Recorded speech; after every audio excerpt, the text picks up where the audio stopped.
In this video, I'm going to be going over the Vastar soldering iron station. These are the ones that are supplied in your kits. We also have our supervisor today. This is Mischief. She's going to be watching as we solder. So here are the parts that come with this soldering iron. One major word of caution is that if you take a look at the soldering iron, it has this nice little plastic covering, which is, I made the mistake, like I'm sure a few people have, of leaving it on the first time I plugged it in, and it melted. It's just a protective thing to keep it from getting damaged when they ship it. So I don't know if you want to keep that or not. I'd probably toss it out. The cords are a pretty good length, but I would highly recommend getting a power strip for the back cord or an extension cords because the base is very light. It moves around pretty easily. The solder is really good solder. I think it's tin lead, probably 60-40. We'll talk about solder in a little more detail. And then it comes with a number of replacement tips. A real fine tip one, which is nice, and then another kind of medium point, chisel point. Those are different applications. The point that it comes with is fine for most of the soldering we would do. It is temperature controlled. I found that setting it up to about a mid-scale, where the little knob is pointing straight up between 4 and 5 is a pretty good level. And let me go ahead and get this set up and then we'll continue.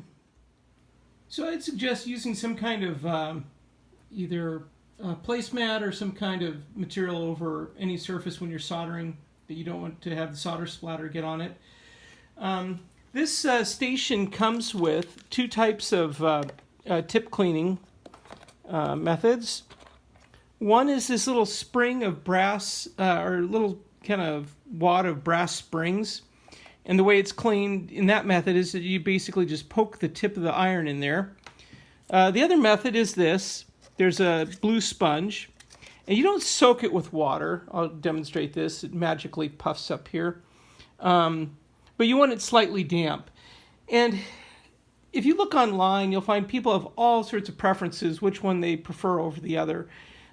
One downside with the brass is that when you poke into it, potentially you can get, like, if you're not careful, because it is springs, you can get some splatters of solder. I haven't really seen that happen too much.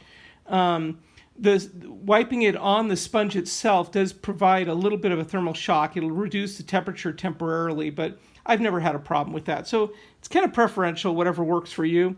You want to place this holder in the base, and then the tip of the iron goes in there. We're going to turn it on, and I'm going to give it probably about maybe 5 minutes, and then we'll do a little soldering with it. Well, that actually took a lot less time than I thought. That was only maybe a couple minutes, and it got up to temperature. How I know that is if I clean off the tip of the iron, wipe it off here, whichever way you prefer, and then hold the solder on there, it'll melt. The first time you use your iron, you want to really coat the tip well to tin it, and then kind of wipe that off. And I usually will put some solder on there between each soldering operation just to keep it well tinned. These tips last pretty well, but you don't want to leave your iron on for hours and hours. That'll oxidize the tip. So let's go ahead and solder a couple of wires here. Okay, I'm going to cut a couple of wires to length here.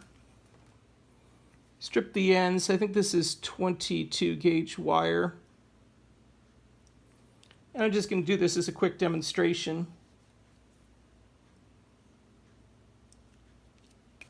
I'm going to take these two wires, put them kind of at a right angle and bend them, twist them together. And then I'm going to put them in the helping hands. Hold them in place. This is not like circuit board soldering, which I'll demonstrate in a second. And then we'll zoom in on this connection here. Okay, so I wiped off the tip of my iron, and I do that every time I solder. I'm going to apply a little bit of solder, move this back a little bit, to the tip of the iron. And what that does is help the heat transfer, as you saw in the video. And once I've got some solder on there, I'm going to hold that in place, heat the connection, and apply the solder on there. Lots of smoke. Now, in the first video, so supervisor got a little nervous there. In the video, they talk about using a fan or some kind of system for getting the smoke away from you. I'm sorry I didn't have enough fans that we could use, but if you got a small fan that you can use, or make sure you're in a well-ventilated area, usually there's no issue with that.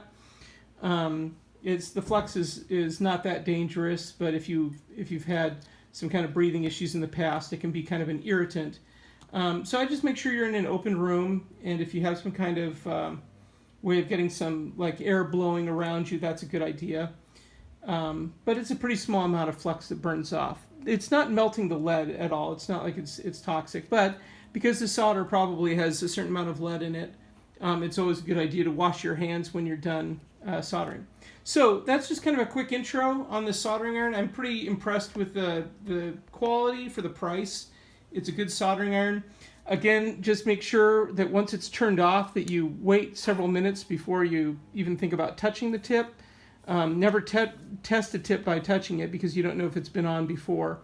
And then just make sure that you clean the tip regularly with either the sponge or the little spring pad.